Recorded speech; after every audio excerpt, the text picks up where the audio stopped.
Dr. Sunil Aggarwal is a physician scientist and medical geographer. He is a fellow of the American Academy of Physical Medicine and Rehabilitation. He is presently palliative medicine physician and associate hospice medical director at Multicare Medical Center in Auburn, Washington. An NIH Medical Scientist Training Program Fellowship awardee, Dr. Aggarwal received his PhD in 2008 and MD in 2010 from the University of Washington. He has published over 24 peer-reviewed articles and chapters. As an NSF Graduate Research Fellow, he wrote a PhD dissertation entitled The Medical Geography and Cannabinoid Botanicals in Washington State, Access, Delivery, and Distress. In 2009, Dr. Aggarwal successfully led the effort to get the American Medical Association to call for a review of the scheduling classification of cannabis, the first such statement in 72 years. He serves on the editorial advisory board of the National Cancer Institute's PDQ Cancer Chem Information Summary on Cannabis and Cannabinoids. He is an affiliated faculty of the Multicare Institute for Research and Innovation and an invited affiliate assistant professor at the UW Department of Geography and an associate member of the Humboldt Institute for Interdisciplinary Marijuana Research. He is an honorary trustee of the Medical Cannabis Foundation of India and vice president of the Washington Physicians for Social Responsibility. Tonight, he's going to talk about the history of cannabis and humans. It is my honor to welcome Dr. Sunil Aggarwal.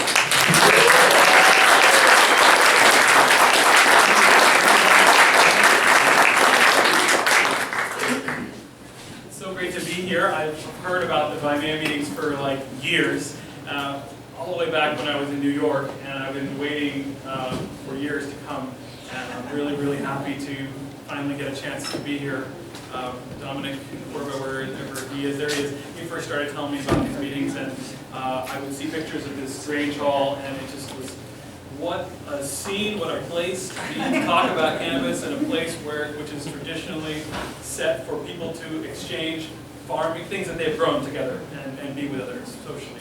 It was mind-blowing, and it really is mind-blowing in the flesh. So thank you for letting me be here tonight. And I just wanted to, I guess, Shango and I had a conversation about some broad strokes about cannabis, geography, and humans, and he said, listen, you should tell us more about that in this session, in this setting. So that's what I want to share with you all tonight.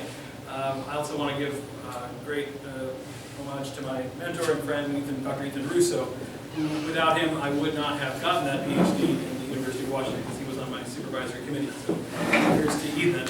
And much of what I'm going to share with you, much of this information was really not well put together and collected until Ethan Russo sat down and actually culled it and cataloged it, summarized it, for people to read all around the world. So this is has to be said. So let's give him another round of applause.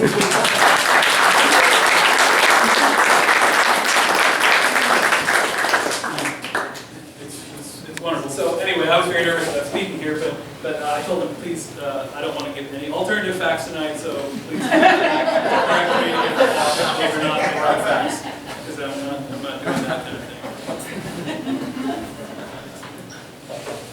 So, geography is my medical specialty, or at least social science specialty. Medical geography is a subgroup in that. But in geography, we've studied human-plant relationships as one facet of how humans shape the environment of planet Earth and our space and environment around us. I was always very interested in the concept and questions about how cannabis came here to this space that we all occupy together, and how something that was evolved on planet Earth came to seem socially so alien and so socially marginalized and all that stuff, demonized, all the things that we've been dealing with for all these just actually century or two. Although if you go back in the 13th century, there was attempts to prohibit cannabis in some parts of the Muslim world at the time, or Muslim world, but those didn't succeed. So, and it won't succeed this time either. But the question I had was that in those days, nobody ever tried to eradicate it with the degree of ferocity that the Drug Enforcement Administration of the United States and their literal crop pulling, all that physical labor involved in trying to eradicate something that's wind pollinated. I mean, you really have to have a a lot of money and a lot of heart to go after something that spreads like that. So how did we get into that situation? And I'm from Oklahoma, that's where I'm born and raised, which had the most draconian marijuana laws in the Western Hemisphere. Because we don't share the death penalty stuff that Indonesia and Malaysia and China and other places have. But we'll put you in jail for life for growing one plant. At least that was on the books for a while, and life sentences were passed just a few years ago, signed by the current governor for making hashish. So, that's kind of, hey, now they actually have, their decriminalization policies on cannabis are actually more ahead of Washington State in terms of the possession amount that's decriminalized. It's still a very, very different game there, and there's still a lot of ways to go. But still, that's what I knew growing up, and I really, so in my body, in my brain, cannabis was really, really, dangerous and alien. But anyway, we know otherwise. And what I want to share with you is a little bit about what researchers, there's a really great geography researcher at the University of New Mexico, and he was written a book called Cannabis, that's it. His name is Chris Duvall, and he's an associate professor in the Department of Geography at the University of New Mexico. I can't more highly recommend this book. Look how beautiful some of the interior designs are. It's really a beautiful book physically, and I have no financial stake or whatever, but I'm just telling you, this is, of all the books that I got to see when I was doing my research days, none that I've seen put together all the different pieces in such a nice way. And one thing that this book does that you will not find in many other volumes on histories and geographies of cannabis is it talks about the use of cannabis in Africa, which is a widely neglected area of research and study, and it's completely unusual and surprising and kind of colonialist, because smoking cannabis was invented in Africa. And he has unequivocal evidence towards that fact. When drug cannabis cultures went from India, South Asia, to parts of Africa, that's where the smoking had already been developed for other herbs, and this is where he believes that cannabis smoking began, which is what we were just talking about a few minutes ago.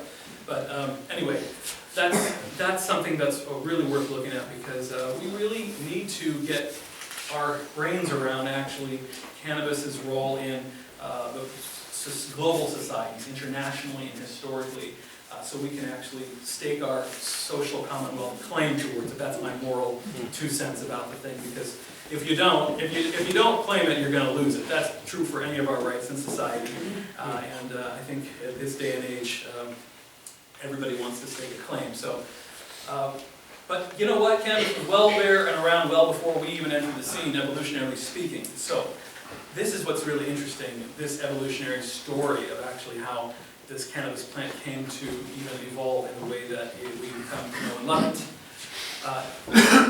So it all starts in the primordial landmass called Laurasia. Before the Indian subcontinent crashed through plate tectonics, collided in with the Asian landmass, there was a continent called Laurasia. And that is actually where we believe the ancestral cannabis, and the central part of that is where it evolved, began to grow. And what's really interesting is that it was really due to the interactions of that ancestral cannabis with the physical environment that it was in, i.e. elevation, climate, exposure to the sun.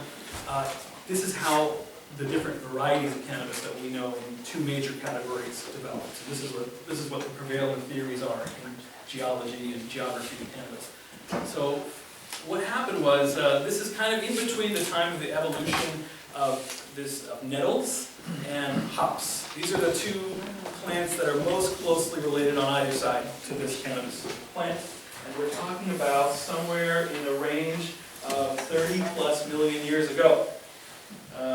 Humans are, I don't know, some hominids would go a couple 2 million, so we're going way back before any of that stuff was going on.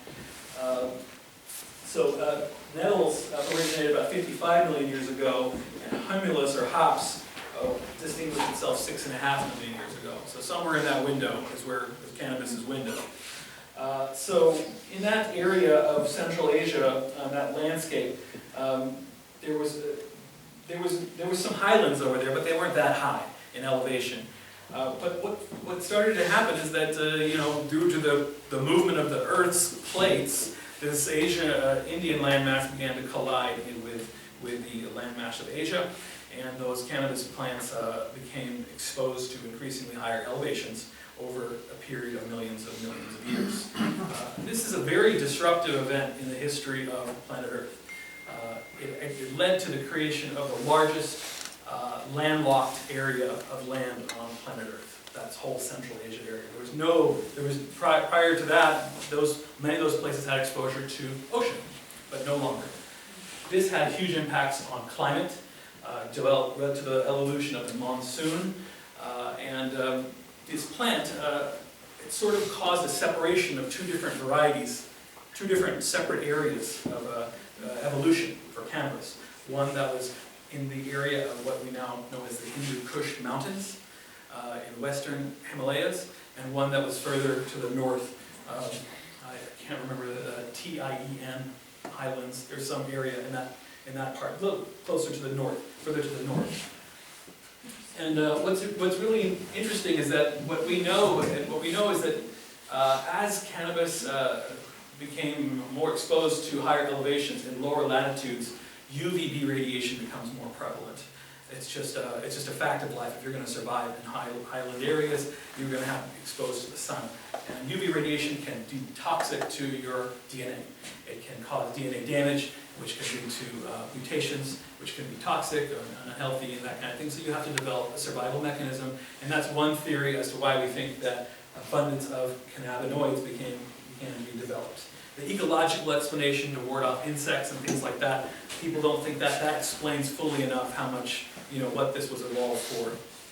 And we can talk separately about why this particular class of compounds and not other compounds. Terpenes also have interesting properties to, when they are aromatized, they can seed clouds, like pinene, limonene, and this cloud cover can also help to prevent, sun exposure, as we all know, in the Northwest.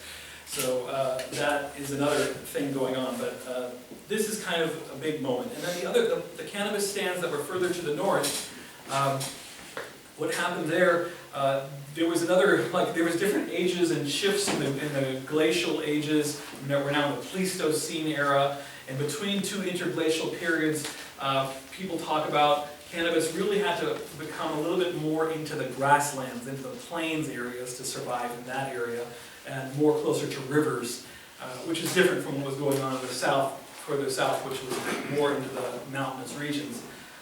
So this kind of created two separate evolutionary environmental pressures. And nowadays, and it was Dr. Russo who first showed this to me, genetics is what we use to try to distinguish our cannabis species, to figure out, in dogs we can say what's a Chihuahua and what's a Doberman just by looking at it. But cannabis was always such a thing where you really had to get close, up close and personal, at least humans did, to find out what's what. And that really perplexed and confused people for hundreds and hundreds of years. Botanists and everything, not everyone was exposed. And people saw cannabis, they would call it one thing because they reminded them of their cord plant, but, and it turned out to be a drug plant, vice versa. So it's all confusing. But Dr. Carl Hillig's genetic analysis really tried to show that there probably are two distinct species. And maybe this is the origin of that distinction. And I know we've often used these terms indica sativa, and there's folk uses of indica and sativa, there's technical uses of indica and sativa, and who knows, it's all very, and then of course there was a period where people talked about ruderalis, but I think all of these things you really have to just look at it from a historical evolution standpoint. There was one ancestral cannabis, they do interbreed, but this is how distinctions arose.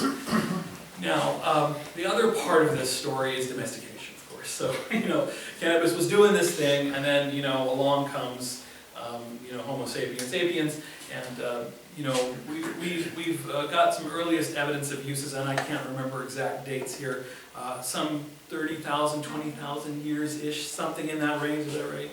So somewhere in that range, you start seeing pollen of cannabis in Europe. And you start seeing, pottery markings, things like that, of twine.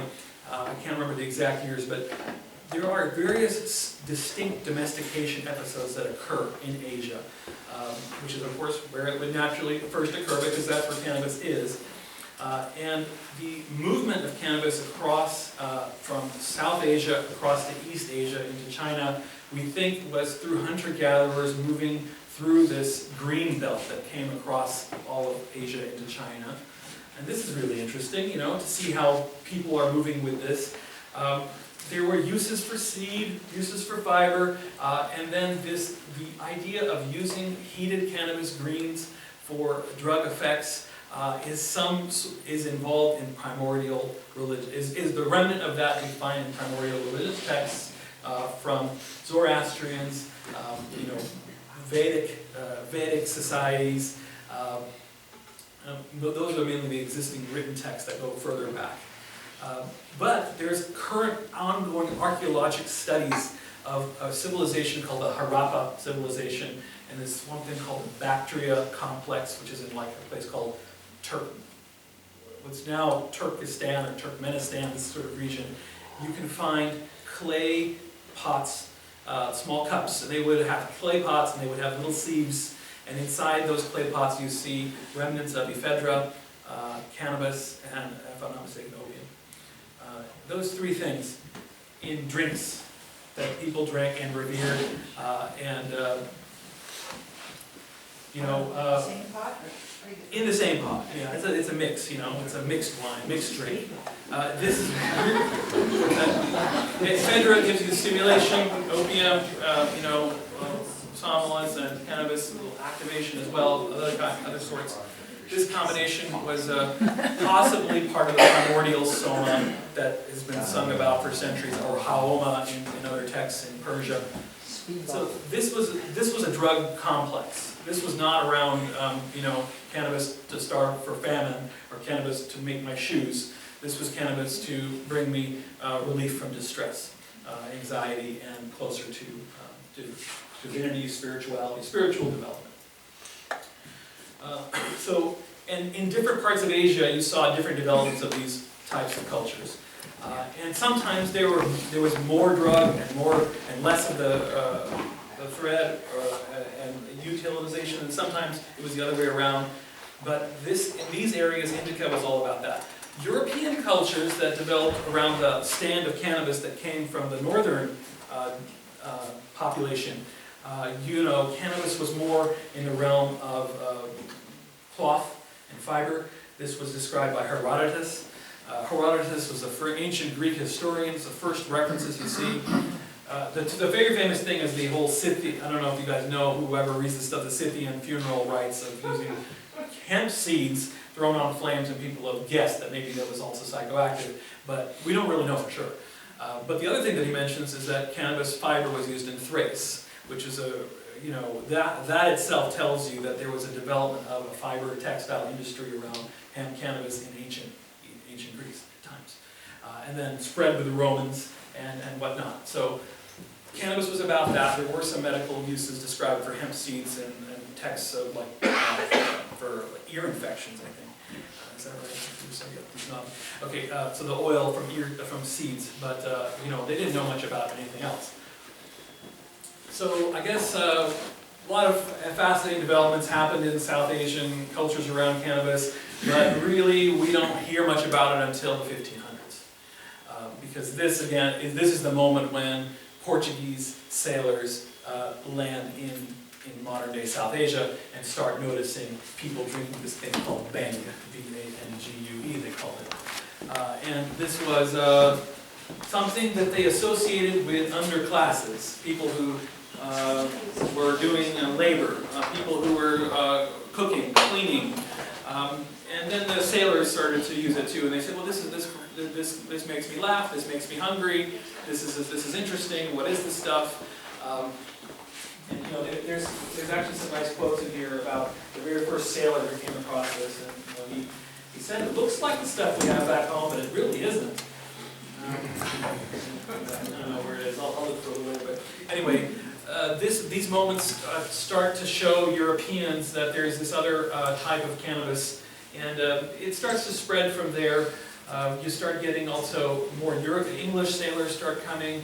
A guy named, I forgot his name right now, he was in Sri Lanka, and he had he found cannabis was being used indigenously, and he found that when he had terrible GI upset, you know, from all the exposure to different types of bacteria and water that he's drinking there compared to what he has in Europe, that he could use cannabis and he would still get an appetite and, you know, not end up wasting away to death from diarrhea that would normally otherwise kill you. So that was interesting to him. He brought seeds back to the one and only Robert Hooke. Does anybody know who Robert Hooke is? Okay, besides you. Yes? Did he invent or improve the microscope? That's right, yes. He is the father of the modern microscope. He is the first, one of the founders of, you know, one of the great scientists in the history of Western medicine. Newton's competitor, right? You know, there was Newton and there was Hooke. You know, and of course we remember Newton, but Hooke was really a major player on the scene in Europe, in England, in the Royal Society, the first president, I believe, of the Royal Society, which still exists to this day.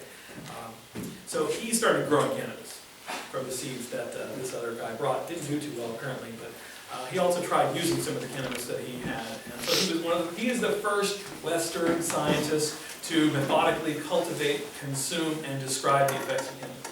And this guy is literally one of the most famous books in the history of microbiology. He basically tripped out a whole lot of Europeans because he showed everyone what a protozoa looked like, or an amoeba. It was like a very bizarre new thing. His book was very popular. So this is how cannabis becomes a thing in, you know, English-speaking world, Anglophone world.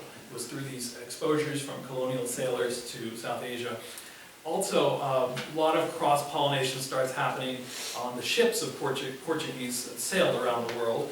Oftentimes you have Africans and South Asians and different classes of people trying to survive on these boats, and this was one thing, the way that people were cross-exposed to the use of cannabis. And I already told you about the African story, and it had spread first in the eastern part of Africa, and then it took really, I think it was somewhere in the 1600s or so that you got to the western part of Africa, kind of in the area of South Africa and Namibia. But really it didn't extend beyond Sudan for a long time. So this is like what people are starting to put together when you try to put all the different historical records together, all the physical evidences. You see these distinct patterns of migration of cannabis. What's really, really interesting is when it starts to get out to this part of the north of the earth, you know, it was really through the transatlantic slave trade, indentured servants, systems of colonial labor practices. Cannabis was always associated with menial work relief. People who did menial jobs and who didn't have a lot of self-say in that, cannabis was something that was used to help to deal with the monotony.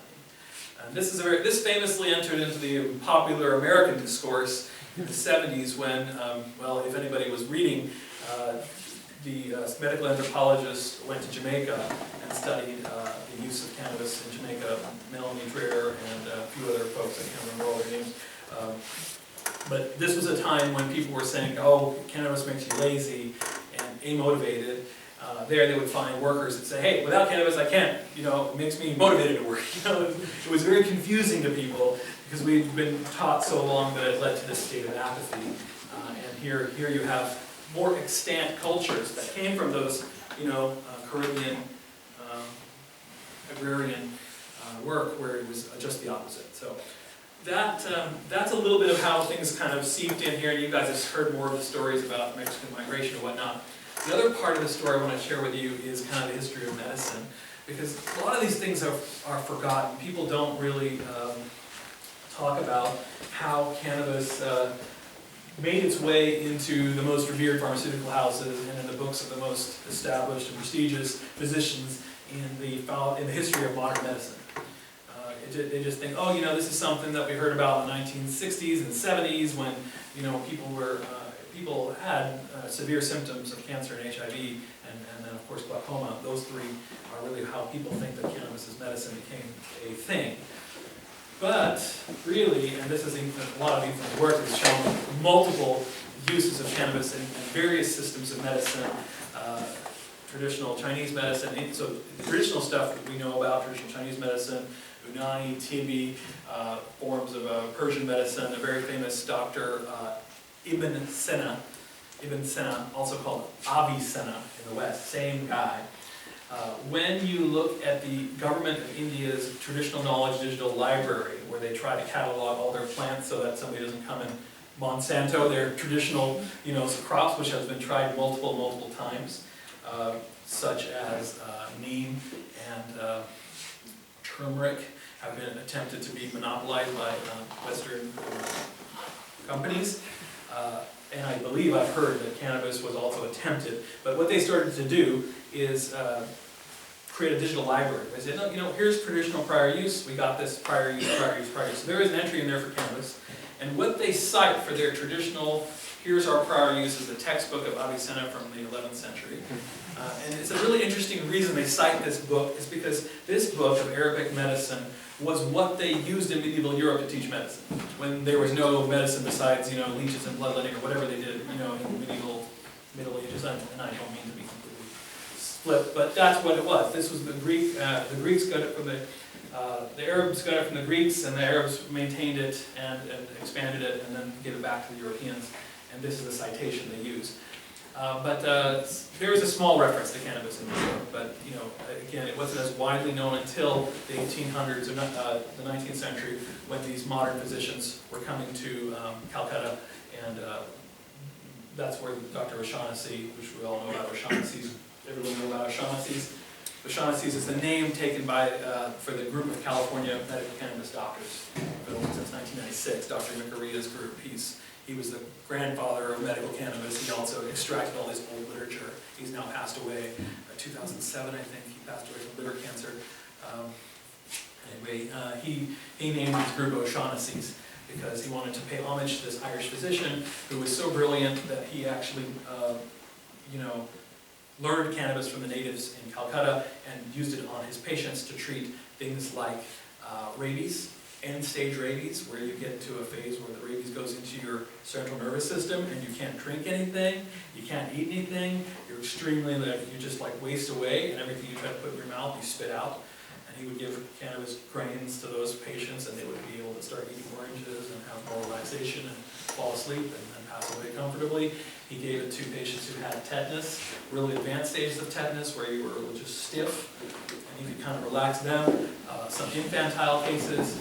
And he writes it all up. He gives it to animals and medical students. He says, this is an amazing thing. I'm going to make my name for this. He actually didn't make his name on that. He made his name on something else. He laid the telegraph lines in India, and he was knighted for that. So, he had a previous amazing thing where he figured out how to IV hydrate people, cholera victims, as a medical student. People were dying of dehydration, and he said, why don't we put electrolytes in the fluids and put that in their veins, and maybe they'll survive. And he wrote those ideas down, and that's, of course, current day treatment for cholera. That's what we do. So this guy was pretty cool, and he was really interesting fellow. We don't hear about it at all. I mean, why is it not taught? Why is he not taught in medical schools? Why? Because it was a cannabis thing, right? Because so his introduction into the modern medicine of cannabis really excited all sorts of people in Europe and back in the UK and Ohio. All over, you'll see there was meetings in the 1850s. There were Ohio doctors just after he published in 1840 something. So people were really interested in what was going on in India. And this is a great treatment for neurological disorders and for pain. We were just talking about migraines, Dr. Russo and I beforehand. There was a doctor at the New York Neurological Society named Seguin. He was the president of the society. He said it's the most superior treatment that he knows for migraine headaches. And Dr. Willie Mosler, the father of internal medicine, who founded Johns Hopkins University and started rounding. You hear about white coat doctors go around hospitals rounding. That's what Dr. Osler did. Came up with, and he wrote about that in his textbook. So this is the treatment that you got to use for migraine headaches. There was another doctor who invented ophthalmoscopy. I mean, looking into your, when the doctor puts up into your eye and looks into your retina and sees if there's any illness there, what the blood vessels look like. the doctor who had routinely started introducing that in medical practice, he was a big fan of the use of cannabis. One of the doctors who first started to distinguish the different types of epilepsy, more generalized versus related to an injury, he was a big fan of cannabis. The doctor who was one of the early researchers of Parkinson's disease, who, I don't know if it's the coiner of Parkinson's disease, but somebody who did some major work, he also talked about cannabis. There was a lot of really advanced, top-notch physicians in the UK and in the United States or in Canada, who, for them, cannabis was a very unique and important part of the medical pharmacopoeia. There was even there's a syndrome we call, there's some things in medical school, if you talk to any medical student, say, hey, what do you call a patient who has a spinal cord injury that's only halfway done? You know, it's one half of the cord is cut, the other half is okay. Sometimes that happens in injuries, motorcycle vehicle accidents. It's called a Brown-Séquard syndrome, where one side of the body has one deformity, the other side has another. Dr. Brown-Séquard had his own cannabis preparation named for him. He had cannabis and a few other things in there. So I tried to tell those to the students and doctors I talked to let them know this is actually, the names, Osler, and all these names are in our current textbooks and teachings.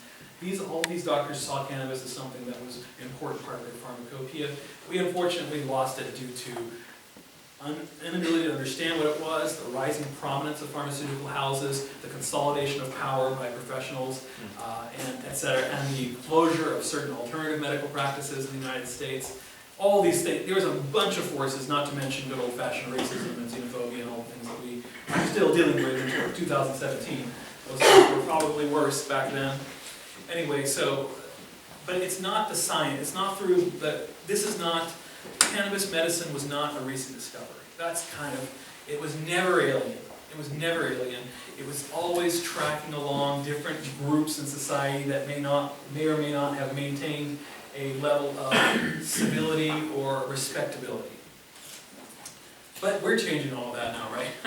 We've kind of gotten into a very new place with cannabis, and I think my message, I probably need to wind down or take some questions or something, but I guess where I can... You've got a good 15 minutes to keep talking. Oh my God. Yeah. Okay, well, let me take this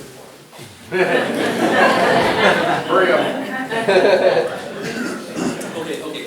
I will. What I want to tell you about this whole, where I see that, let me give a little bit of a moral, or I don't know, an idea to think about. So if cannabis has so many fingers, of course, prior to human evolution and beyond, so many fingers in so many different civilizations throughout the eons, you know, who actually gets to say at the end of the day that they get the rightful prominence over that species? I don't think anybody could really claim that. If one person claims it, everybody has to claim it, right? You really can't choose. There was never any prior, owner, and that's for me a very important lesson to draw from that when we're talking social policy, when we're talking about who has access to the means of production, to use an old term from Marx. But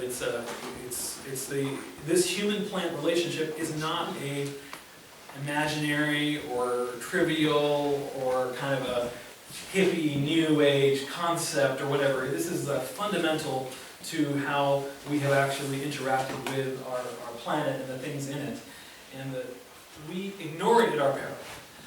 And I think the fact that we don't even talk about it is because we have become so commodified in our society that we are so removed from plants. I mean, there are variations on that. Things have changed, but I think we always think about cannabis not already sort of processed, ready to go away, and the fact that we don't pay attention to that ground level up side of things is why I think we never developed a legalization of production, for all adults in this state. I mean, there's other histories on that, but it would have been unthinkable if you had imagined cannabis legalization in other times in history that didn't fundamentally mean, being able to cultivate and doing all that in your, whatever is your space or your community space. So that is an interesting kind of thing to come out of this moral from this. And I think this issue of monopolization, I also like the term oligopolization. Do you guys know these long words? But these are really ways to talk about few people own or one person own, mono or oligo. And I think that is the whole way that cannabis diffused around the world was because multiple people owned. Not just one or two or three, but like the most marginal person in society who's stuck on a slave ship, going someplace they know not, and they bring with them a few seeds from what their homeland is to produce there, whether they're indentured or getting no pay at all. These are the kind of people that own cannabis, and that's why we have cannabis here. It was not because we were, had $1 billion of extra money sitting around, and were the son of the king, or whatever it would have been back then, would be the equivalent of privilege today. And I think that's really an interesting thing to think about when you wonder, well, who is going to own cannabis in North America or in the global society today? Okay, I'll stop there.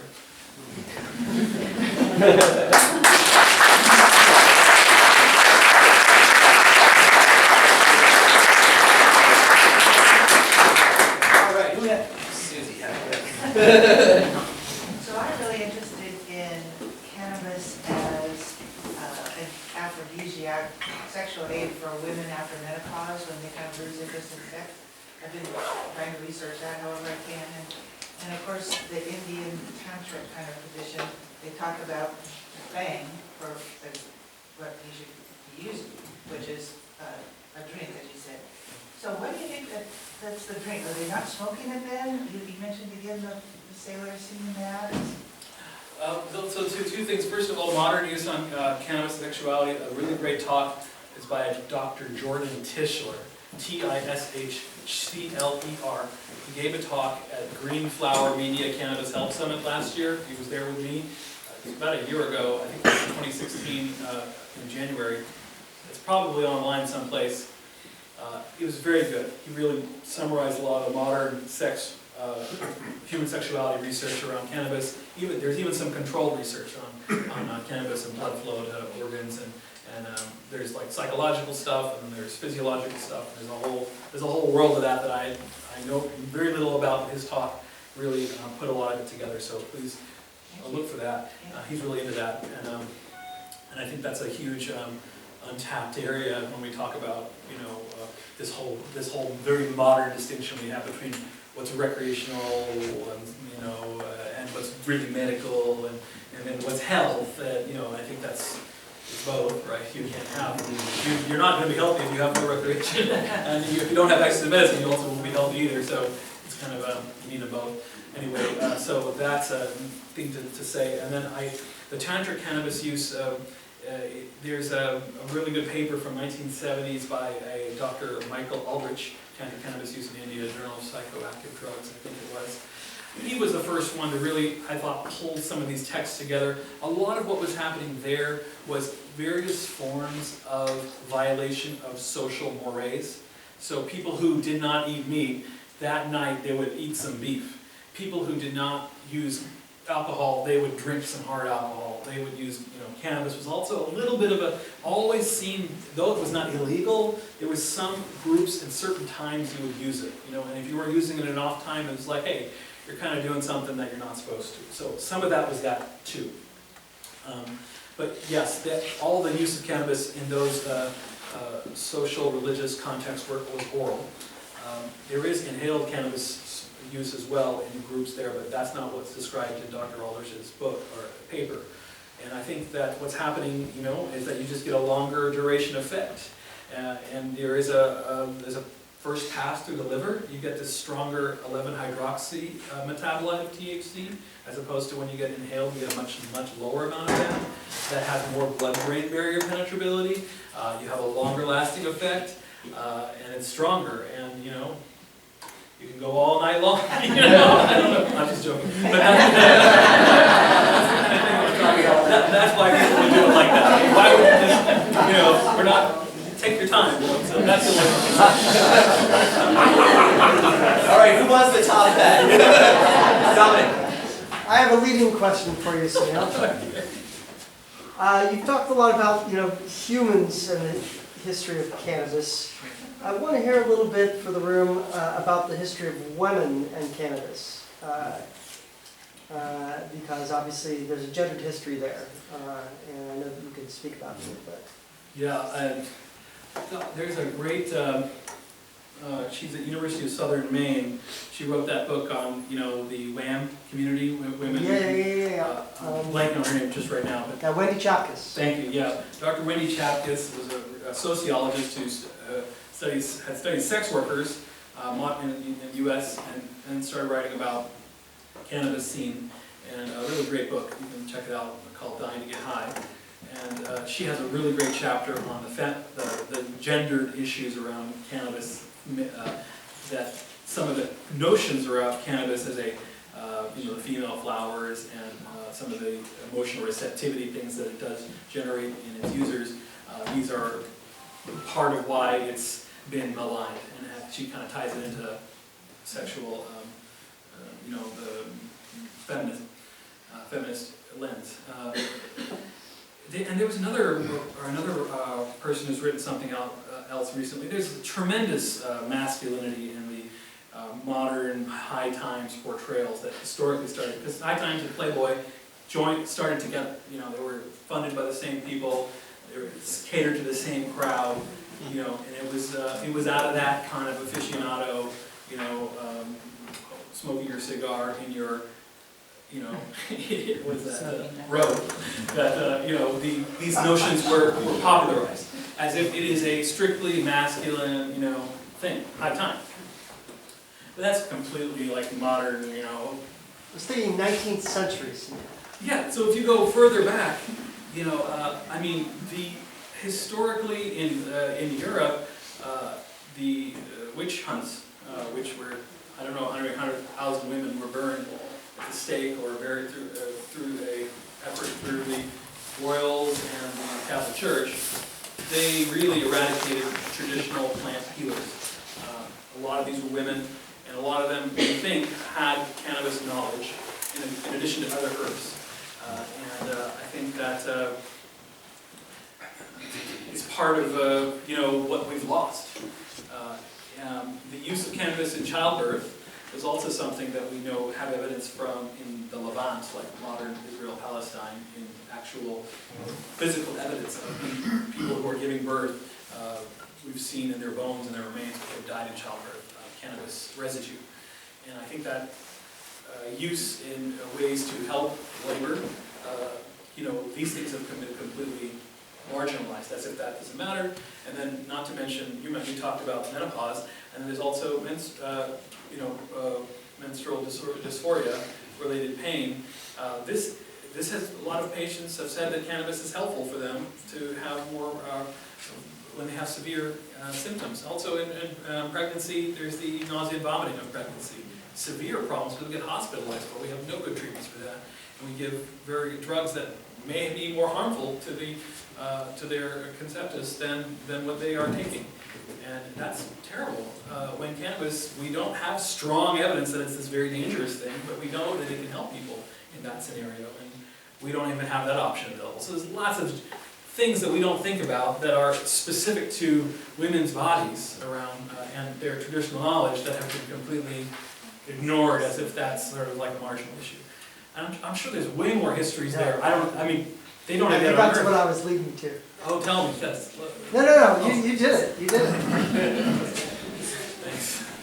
Oh, Henry, he's the guy. Go ahead. This is a much more boring question. I can't even come close to that. That was good, both of those. You were talking about two distinct species, indica and sativa, and then you kind of touched on ruderalis a little bit. Is there any historic route of, anything to do with ruderalis, or has that just kind of gotten left? Yeah, based on Hilling's work, the genetic analysis of various libraries, they didn't find a third grouping. It's just those so two. So ruderalis is actually just a... It's a weedy version of one of the two, or a mix of the both. Cannabis is a semi-domesticated plant. It never stays domesticated. Which is why it's a weed. Right.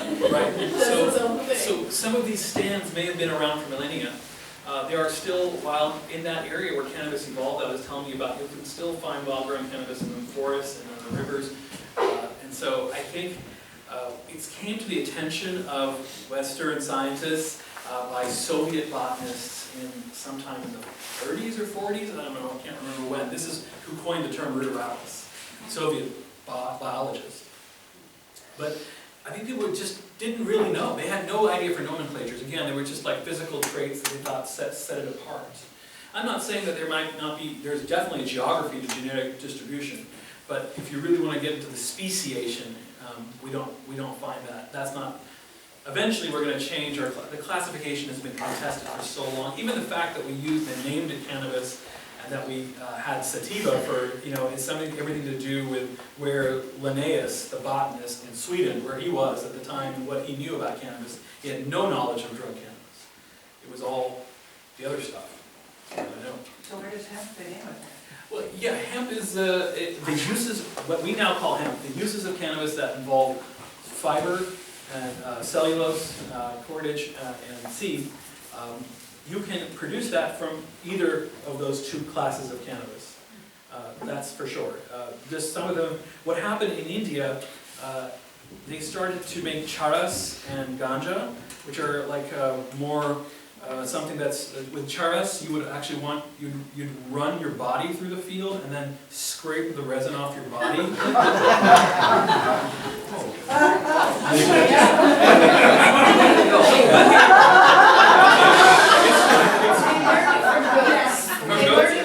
I mean, people step on grapes in wineries all the time. How many people have been, oh, it's so romantic to step on the grapes that then we consume in our wine.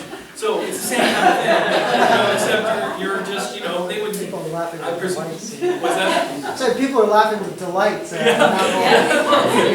thought maybe, oh, that's so unheard of. No, it still goes on. We're back to the sex topic. Actually, they would often use children. This is documented. Because in order to do this, they needed shorter plants. So in order to do a charas production, you would select for varieties that wouldn't grow very tall. So you could do that.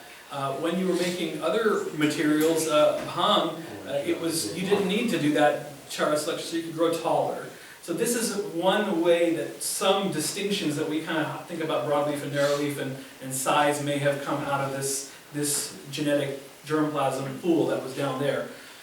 And then when charas production moved into Lebanon and the Middle East, they may not have used shorter plants, they may have used longer plants because they had different methods of making hashish through sieves and the more powder things that we're more familiar with. So all of these, so I think it's all to do with just different versions of in the same family, which species or varietals are more developed in the area of hemping that you want, whether it's the stalk or the fiber, or stalk or the seed predominantly. And I can tell you the restrictions that we place on hemp today probably artificially limit the variety of thick-stalked, high-yielding fiber, oil, seed, cellulose plants that could be potentially grown. So you really can't, this whole idea that, okay, we're only going to have, less than 0.3% for this, means that a whole potential genetic, you're chopping off the arm of cannabis, because maybe those varieties have genes and features that'll be more helpful to have a greater yield if you're trying to get cellulose. So that shouldn't be at all a barrier for at least R&D when it comes to developing good, hardy hemp strains. I think you more or less answered it. I was trying to sort of get to the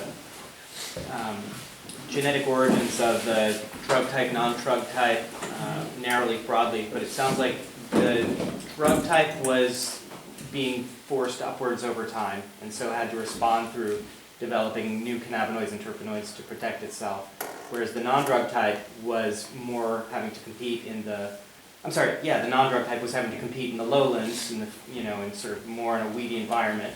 But then the broadleaf, narrowleaf, it sounds like, was something that was more cultivated by humans along the way.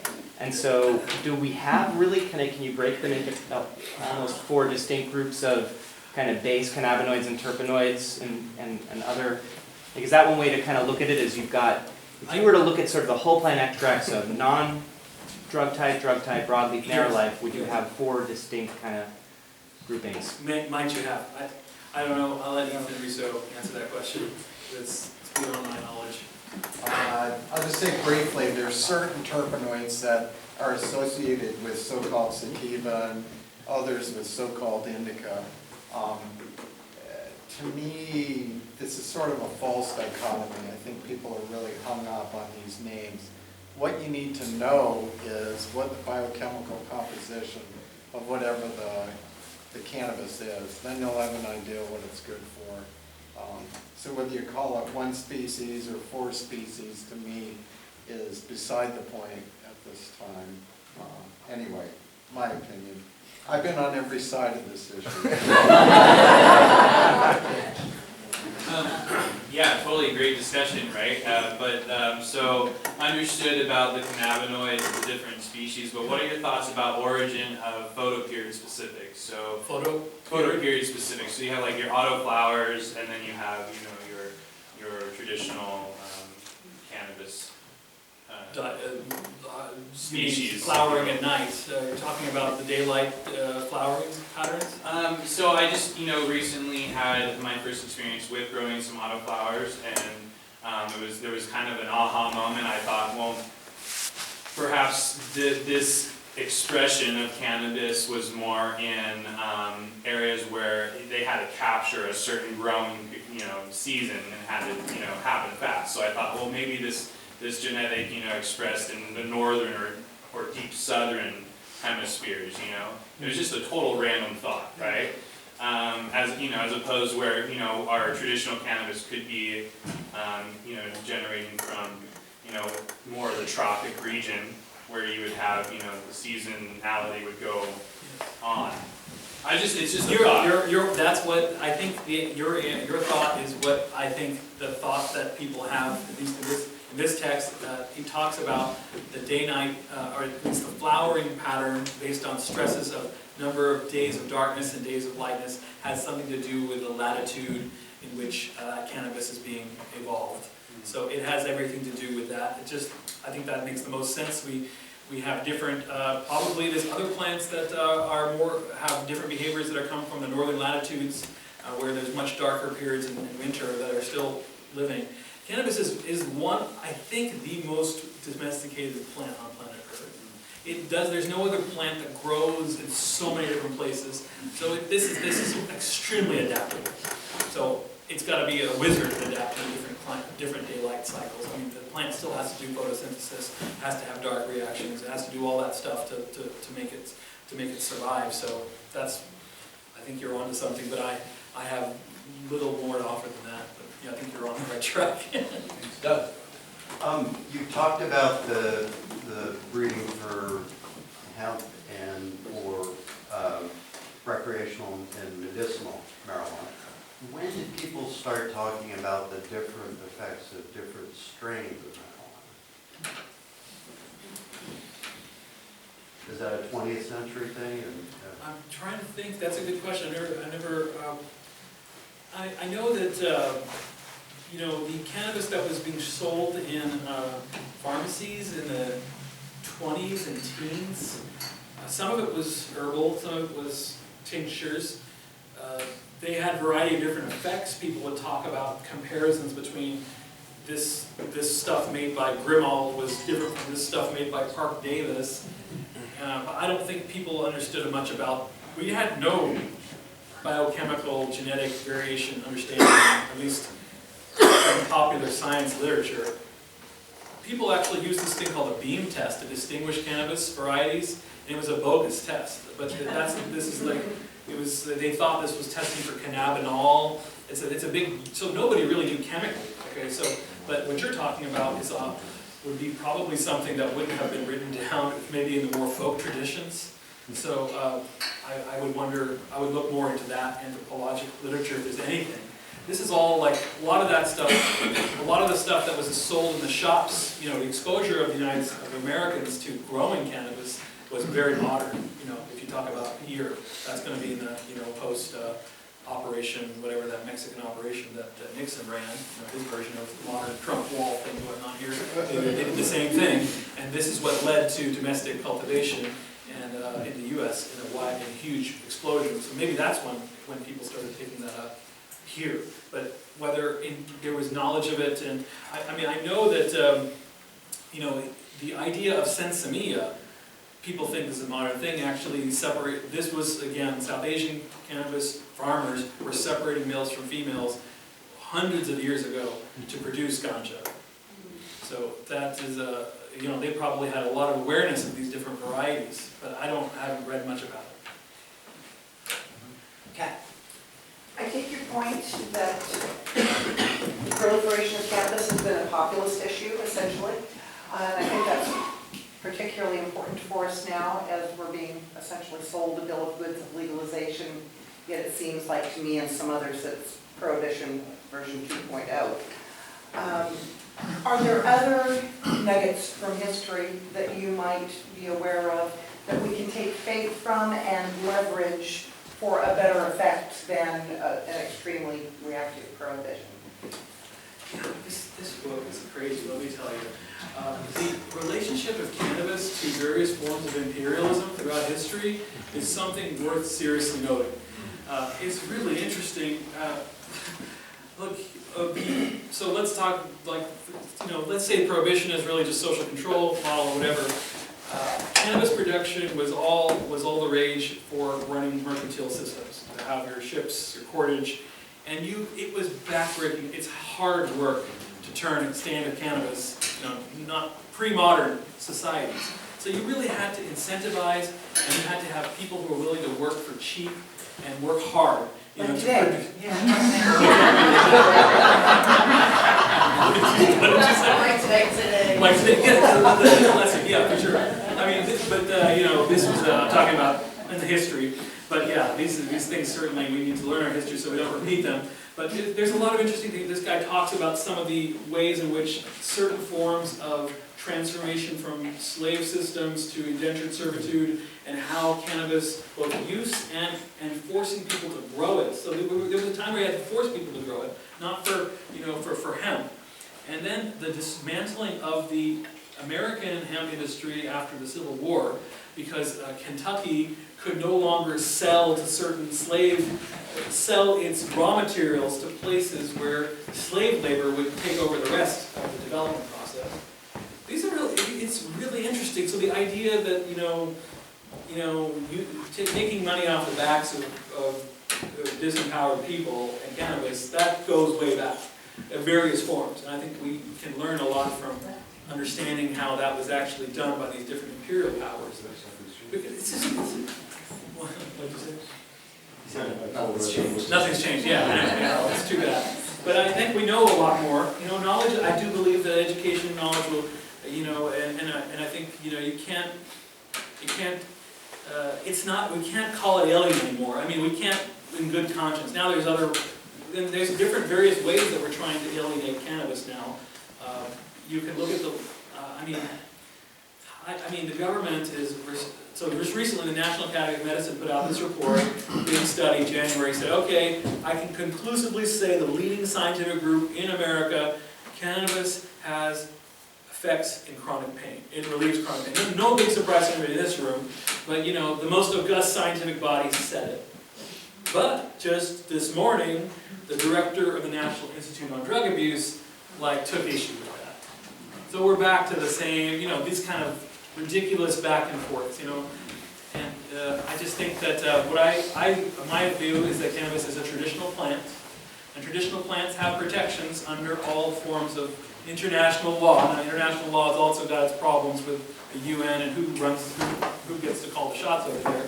But a lot of smaller countries work hard to get those traditional plant protections in there. And that is something that we need to keep saying over and over. This is not an investigational new drug, a modern thing. This is a traditional thing. And if that has any value or any weight, if you go to Snoqualmie Falls, if there's a plaque there, it says traditional cultural property of the, I forgot which tribe it had that, it's the Botany tribe, yeah. So it's the traditional cultural property, it's a law under in the American federal system. This is one of the first places that got that recognition. Cannabis is traditional cultural property. I think that's a very fair way to talk about it. So, Can you ask a follow-up on that? yeah, sure. I'll give you a little bit of break. Currently in Washington, the only black letter law we have is Thurston County v. Kurtz, correct? Been to the Supreme Court, been vetted. That's the best law we have, and that's based in Good Samaritanism, right? So, given that... What does it say? I'm not familiar with the ruling. Basically, Bill was growing to supply both for himself and for other folks, and I think it involves both commercial exchange for expenses as well as the fact that in a world in which there's no appropriate product, you can be a good Samaritan and provide. At least this is what my lawyer tells me, and I rely on every day, right? So it sounds like there's maybe even an older case in law to be made. My question boiling down to, do you think we're in perhaps a more protected status here in Washington State as many of our states move on to more prohibitive and narrow scope of access? Do you think maybe we enjoy some special, I'm looking for a silver lining here in here. Washington compared to other states. I mean, we are special because we are Washingtonians, and we have like a governor that's like, going to stand up to the president and sessions with, cannabis pushback. And that's unique. You don't hear all the governors in all the legal states doing that. We have also, we have Vashon Island. I mean, there's something to be said for what you create. I mean, I'm no attorney. I don't know what things can be argued. I thought law would be a great thing to go into when I was younger, to fight for the rights of people, but you have to really know what they'll listen to, and all that. But I believe that, I did write something up with Catherine Pettis, who's International Association of Hospice and Palliative Care activist at the international level, on this idea of the international drug treaties. If you're going international, it's a similar kind of thing, if you trickle it down, are a form of patent protections, that gave ownership of these plants to governments and the government's friendly pharmaceutical companies. And that's wrong, and that's, if you recognize that this plant is older than the company's ever existences, then that can't stand. Where are you going to argue that? Probably in The Hague or something, but maybe, our courts would recognize more of those things in other courts. I don't know. I mean, there are always, you should talk to a lawyer, but I would love to, there's a lot of folks also interested in indigenous rights in this country, in this state. We've got very active native tribe presence. And they follow whichever federal law or their treaty law or their state law, depending on, what they're trying to achieve, right? And that's unique here. We have a very interesting system here that is different from where I grew up, Oklahoma, that, the tribes were told on day one that memo will never apply to you, so forget it. That wouldn't happen here. We have a stronger tribal presence. So we gotta figure out something there. A quick little sidebar, you talking about Vashon in Washington. I was CC'd on an email earlier this week from Dr. Aggarwal, who's here, and he was talking to somebody in Humboldt County and CC'd me on it, and he was describing Vashon, and he says, Vashon's like a liberated zone. He says, cannabis and people who think, and it's just different. You gotta go there. So, I think that's a very high compliment. We've got time for 2 more questions. Yes, I guess. So when we think about cannabis on a genetic level, and I know that what little research has been done, people talk a lot about cannabis having these thousands of genetic structures. Is cannabis a potential for gene therapy? Gene therapy is when you use a vector to introduce new genetic material, usually a virus, to introduce new genetic material into the subject, usually a human host that has a genetic disorder. And you try, usually they've used various forms of polio, or HIV, some forms of those viruses that are really good to get into the cells. cannabis genome, is a plant genome. Its genes, they are remnants of, let's see, what is it? Well, no, I don't know of any genetic overlap. I was going to tell you CB1 receptor gene, which is, one of the most widespread receptors in the brain. There is a bit of that DNA in the spirochete that causes Lyme disease. Actually, some of the spirochete that causes Lyme disease's DNA is in CB1. There's some ancient overlap of that bacteria. When it was infecting us, its DNA got transferred into the human CB1. This is in some medical journal I found in Switzerland, and there's some interesting hypotheses about the seasonality of schizophrenia diagnoses and Lyme. People like to make all kinds of theories, but there is something overlap there, and I don't know if it's into it, but there is definitely there's crosstalk in nature between pathogens and hosts, genetically speaking. When we consume cannabis, we aren't getting its DNA into our system. But is it altering our way that our body does gene expression? Yes. So that's how it's therapeutic. It can be in that way. So for something like, if you have a genetic disorder, if you were to start gene therapy with a host, could you see multi-generations later that's gone? Is cannabis a potential for that?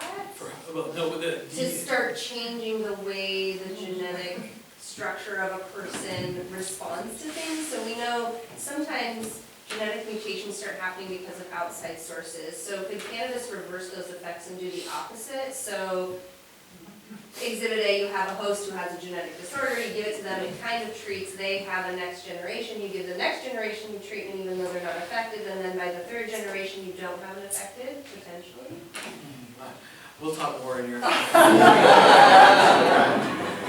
Last question, Azula. This is super quick. Have you had any personal contact with Dr. Vandana Shiva?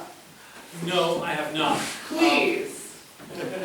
I take that back. I did meet her. I did meet her in Seattle in 2006 in Kane Hall. She was there with a talk with Satish Kumar. Yes. That I remember. Yes. Navdanya, seed saving group in India. She started and has argued for the rights of farmers to save seeds and share seeds. We have a lot more to talk about. I hope you meet her again. Okay. Well, great. Well, thank you, Dr. Aggarwal.